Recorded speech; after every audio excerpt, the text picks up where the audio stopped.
पंकी कोई आम पेड़ नहीं था। पंकी चल सकता था। उसकी जड़ें मजबूत थीं, जो पैरों की तरह काम करती थीं। वह एक छोटे से घास के मैदान में रहता था। घास का मैदान सुंदर था, लेकिन पंकी जिज्ञासु था। वह दुनिया देखना चाहता था। वह दुनिया का था। मैं ऊंचे पहाड़ों, जगमगाती नदियों और घने जंगलों के सपने देखता हूं। काश मेरा कोई दोस्त होता जो मेरे सपनों को शेयर करता। एक सुबह उसने घास का मैदान छोड़ने का फैसला किया। उसने दुनिया एक्सप्लोर करने का फैसला किया। पंकी बहुत एक्साइटेड था। वह थोड़ा डरा हुआ भी था। पंकी बहुत देर तक चला। उसने सुंदर फूल देखे। उसने व्यस्त मधुमक्खियों को भन भनाते देखा। उसने चंचल गिलहरियों को शाखा से शाखा तक छलांग लगाते देखा। उसने एक आलसी मगरमच्छ को धूप में बैठे देखा। जैसे ही सूरज डूबने लगा, पंकी थका हुआ महसूस करने लगा। उसने एक ऊंचे छायादार पेड़ के नीचे आराम करने का फैसला किया। हेलो। पंकी ने ऊपर देखा। यह एक सुंदर छोटी चिड़िया थी। चिड़िया के चमकीले नीले पंख और एक छोटी सी नारंगी चोंच थी। मेरा नाम चिकी है। हेलो चिकी, मैं पंकी हूँ। मैं एक एडवेंचर पर जा रहा हूँ। एक एडवेंचर? That sounds fun. क्या मैं आ सकता हूँ? Of course you can। और इसलिए पंकी चलने वाला पेड़ और चिकी चिड़िया दोस्त बन गए। उन्होंने साथ मिलकर यात्रा जारी रखने का फैसला किया।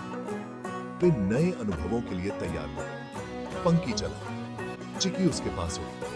वे दिन भर बातें करते और हंसते रहे। चिकी ने पंकी को आसमान की कहानियां सुनाई।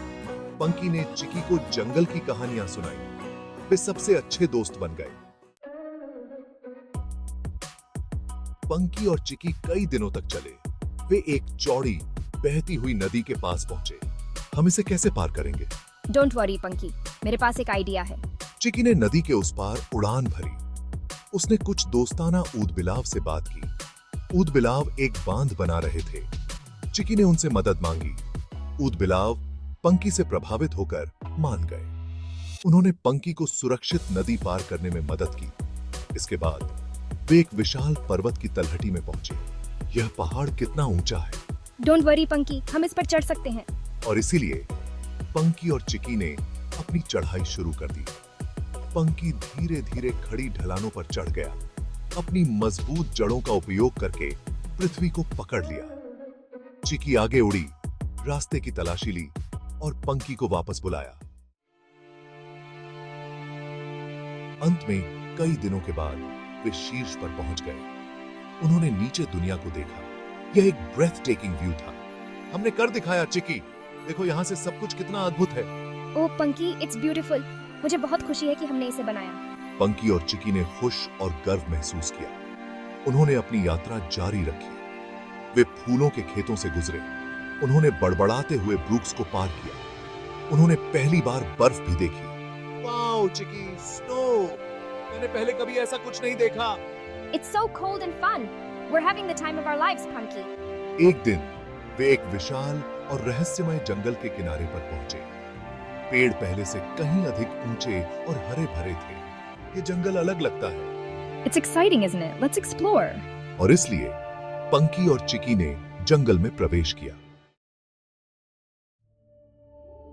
जंगल जानवरों की आवाजों से जीवंत था। बंदर शाखाओं से झूल रहे थे।